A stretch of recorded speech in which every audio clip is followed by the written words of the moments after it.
So Dylan was diagnosed on January 2nd, 2012.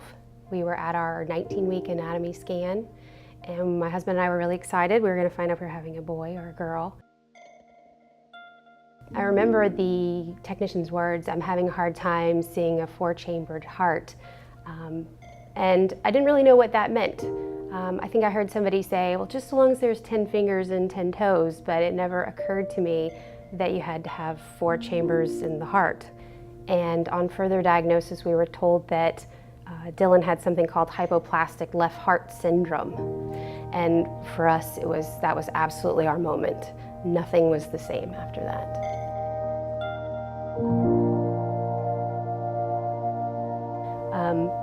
You're kind of given some options, and one of the options is a 3-staged surgical approach.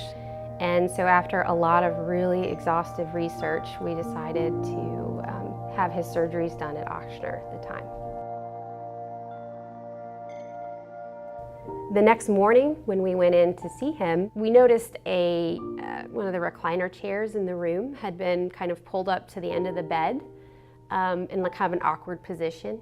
And we made a comment about it to one of the nurses, and she said Dr. Crittenden had pulled up that chair and had sat there in the chair all night monitoring our son's vital signs and condition, and making the necessary changes as possible to bring him through kind of a really critical time in the recovery.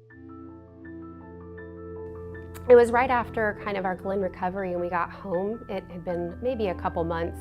Dr. Crittenden had called me and told me that there was a recently diagnosed family with my son's defect, HLHS, and asked me if I would maybe come in and speak with the family, that he had mentioned me to them and that they were interested in connecting with another heart family. We talk about the medical stuff, but then people like Lacie can say, well, what about all the other things that go on? How do you care for, if you're married, how do you care for your significant other?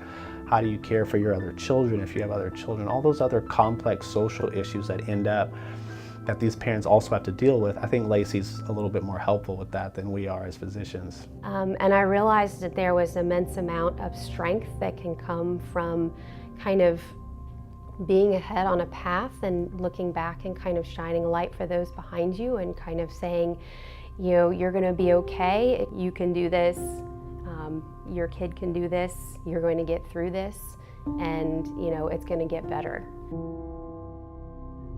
You are transformed through having a front row seat to daily miracles, and how you can find so much grace in the simplest moments, and how much strength you can find in yourself when you think you can't take another step, and then insurmountable love takes you another mile. It doesn't always happen, but in certain moments it does, where you kind of flash back to that day where you received your diagnosis and you had all these fears and questions and uncertainties. And then you just sit there in that moment and you envelop it and you think, this is a totally normal moment.